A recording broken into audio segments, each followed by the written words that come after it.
வணக்கம். இன்றைய சமையலில் நம்ம பார்க்க போகிறது நார்த்தங்காய் ஊறுகாய். இந்த நார்த்தங்காய் எங்கள் வீட்டு மரத்தில் பாருங்கள், இந்த மரத்தில் இருந்து நாங்கள் பறிச்சிருக்கோம். 2 கிலோ இருக்குது நார்த்தங்காய். இதை கழுவி தொடச்சி வச்சுருக்கேன். இப்போ நம்ம எப்படி செய்யறதுன்னு நம்ம பார்க்கலாம். இந்த நார்த்தங்காயை நம்ம சின்ன சின்ன துண்டுகளாக நறுக்கிடலாம்.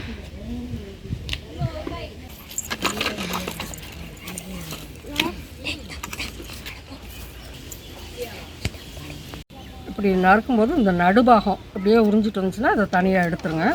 அதே சமயம் நறுக்கிறதுல இந்த பாருங்கள், கொட்டையெல்லாம் ஒதுங்கிடும். இந்த கொட்டையெல்லாம் நம்ம தனியாக எடுத்துடலாம். கொட்டையை பொறுக்கி எடுத்துகிட்டு சாப்பிட்ணும். அந்த பொறுக்கிற வேலை இல்லாமல் இருக்கும். நறுக்கும்போது இப்படி எலுமிச்சம்பழம் மாதிரி குறுக்க நறுக்காதுங்க. ஊறுகாய்க்கு நறுக்கிறது எப்போவுமே இப்படி காம்பு இருக்கிறதுல இப்படி நீல வாட்டத்தில் தான் நறுக்கணும். நீல வாட்டத்தில் நறுக்கிட்டு மெலிசு துண்டாக போட்டு அப்புறம் சின்ன சின்ன துண்டாக போட்டுக்கலாம். இப்போ நீல வாட்டத்தில் நறுக்கிட்டேன்.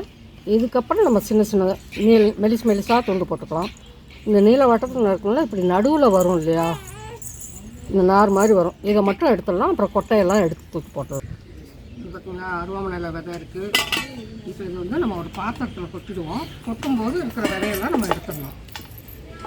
கொஞ்சம் பெரிய பாத்திரத்தில் கொட்டிடலாம். பாத்திரத்தில் தள்ளும்போது வர விதையெல்லாம் தனியாக எடுத்துருங்க. பெரிய பாத்திரத்தில் போட்டால் தான் உப்பு போட்டு குளுக்கிறதுக்கு சௌகரியமாக இருக்கும். பாதி காயை நறுக்கிட்டேன். மீதி பாதி காயை நறுக்கிட்டு நான் உப்பு போடும்போது நான் காமிக்கிறேன். மறுபடியும் முரத்தில் வச்சு நறுக்கினேன். கொட்டையை மட்டும் பொறுக்கிட்டு இந்த பல்பெல்லாம் இருக்கு இல்லையா, இதோடையே சேர்த்துடலாம். 2 கிலோ நார்த்தங்காய் சின்ன சின்ன துண்டாக போட்டிருக்கேன். ரொம்ப பெரிய துண்டு போட வேணாம். ஏன்னா ஊறுகாய் இப்போ யாருமே நிறைய சாப்பிட்றதில்ல, கம்மியாக சாப்பிட்றதுனால நம்ம சின்ன சின்ன துண்டாகவே போட்டுக்கலாம். இதில் நம்ம எடுத்த கொட்டையெல்லாம் பாருங்கள். இந்த நார் வந்து சும்மா 1-2 தானாக மொத்தமாக வந்தால் எடுங்க, இல்லைன்னா அதுலேயே இருக்கலாம், பரவாயில்ல. கொட்டைங்கெல்லாம் எடுத்துருங்க. இதுக்கு தேவையான உப்பு நம்ம போடலாம். இந்த உலக்கு 200 ml பிடிக்கும். இந்த உலக்கில் கல் உப்பு எடுத்து கோபுரமாக எடுத்து மிக்சியில் விட்டு அடித்து பொடி பண்ணி இதில் போடணும். கல் உப்பு போட்டால் தான் டேஸ்ட் நல்லாயிருக்கும். விட்டு அடித்து பொடி பண்ணி நம்ம இதில் போடலாம்.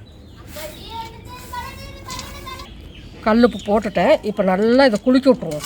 இது வந்து எவர்சல் ஒரு பாத்திரத்தில் போடாமல் பெரிய பீங்கான் ஜாடி அல்லது பெரிய கண்ணாடி ஜாடியில் போட்டு உப்பு போட்டு குலுக்கலாம். நீங்கள் அன்றைக்கே போட்டிங்கன்னா எவர்சல் ஒரு பாத்திரத்தில் போடலாம். அடுத்த நாள் போடுறதா இருந்தால் பீங்கான் ஜாடி அல்லது கண்ணாடி ஜாடியில் போட்டு குலுக்கிக்கலாம். கல்லுப்பு மிக்சியில் அடித்து பொடி பண்ணி போட்டு நல்லா குலுக்கி விட்ருக்கேன். 2 கிலோ நார்த்தங்காய்க்கு இந்த உலக்கால் 2 உலக்கு கல்லுப்பு போட்டு நல்லா குலுக்கி விட்டேன். இதை நம்ம மூடி வச்சுருவோம். 1 மணி நேரத்துக்கு ஒரு தடவை நம்ம குலுக்கி விட்டுட்டு இதை சாயங்காலமாக 6 மணி போல் நம்ம தாளிச்சிடுவோம். இப்போ மணி 11. நேற்று காலையில் நறுக்கி போட்டது சாயங்காலம் போடலாம்னு நினச்சேன், போட முடியல என்னால். அப்பப்போ 1 மணி நேரம் 2 மணி நேரத்துக்கு ஒரு தடவை நல்லா குலுக்கி விட்டுக்கிட்டே இருந்தேன். இப்போ இன்றைக்கி நம்ம வந்து தாளிச்சிடலாம். தாளிக்கிறதுக்கு தேவையான பொருட்கள்லாம் பார்த்தலாம். 2 கிலோ நார்த்தங்காய் 400 ml நல்லெண்ணெய் எடுத்து வச்சுருக்கேன். இந்த உலக்கு இருக்கு இல்லைங்களா, இது 200 ml பிடிக்கும்னு நேற்றுக்கே சொல்லியிருந்தேன். இதில் வந்து 2.5 உலக்கு வரமிளகாத்தூள், 4 ஸ்பூன் கடுகு, இந்த ஸ்பூனால் 4 ஸ்பூன் கடுகு எடுத்திருக்கேன். பெருங்காயம் 4 ஸ்பூன் எடுத்திருக்கேன். இதில் ஒரு 3 ஸ்பூன் கடுகும் வெந்தயமும் வறுத்து பொடி பண்ணது 3 ஸ்பூன் எடுத்திருக்கேன்.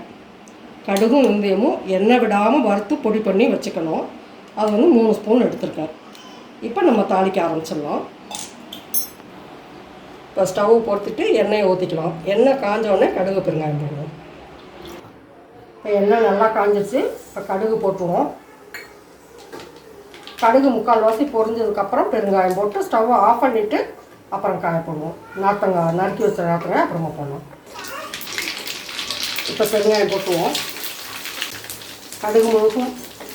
கடுகு முழுக்கும் பொரிஞ்சிருச்சு. இப்போ ஆஃப் பண்ணிடலாம். ஸ்டவ்வை ஆஃப் பண்ணிவிட்டு இந்த உப்பில் போட்டு வச்சுருந்தோம் இல்லையா நார்த்தங்காய், இதை போட்டுருவோம்.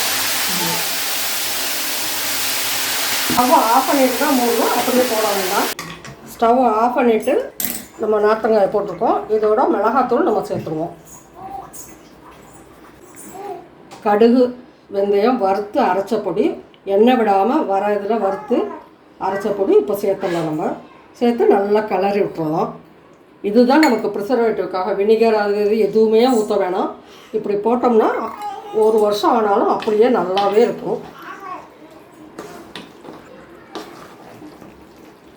கடுகு வெந்தயம் தான் ரொம்ப நாள் கெடாமல் பார்த்துக்கும். அதுதான் நமக்கு ப்ரிசர்வேட்டிவ். வேறு எந்த கெமிக்கலும் நம்ம சேர்க்க வேண்டாம். இது நல்லா கிளறி விட்டுருங்க. அப்போல்லாம் அம்மா பாட்டி இவங்கெல்லாம் என்ன பண்ணுவாங்க, பாதி நல்லெண்ணெய் பாதி விளக்கெண்ணெய் ஊற்றி செய்வாங்க. அப்படி விளக்கெண்ணெய் ஊற்றி செய்யும்போது ரொம்ப நாளைக்கு ட்ரை ஆகாமல் பார்த்துக்கும். ரொம்ப ரொம்ப நல்லாயிருக்கும். சாஃப்டாக இருக்கும் ஊறுகாய், ட்ரை ஆகாமல். நிறைய ஊறுகாய் பார்த்தோம்னா அப்படியே மேலே வந்து அப்படியே வறண்டு போயிருக்கும். அந்த வறண்டு போயிடாமல் ரொம்ப நல்லாயிருக்கும். இப்போ விளக்கெண்ணெயோட ஸ்மெல் நிறைய பேர்த்துக்கு பிடிக்க மாட்டேங்குது. அதனால் நல்லெண்ணெய் மட்டும் ஊற்றி நம்ம தாளிச்சிருக்கோம். முடிச்சிடலாம். இது நல்லா கிளறி முடிச்சிட்டேன்.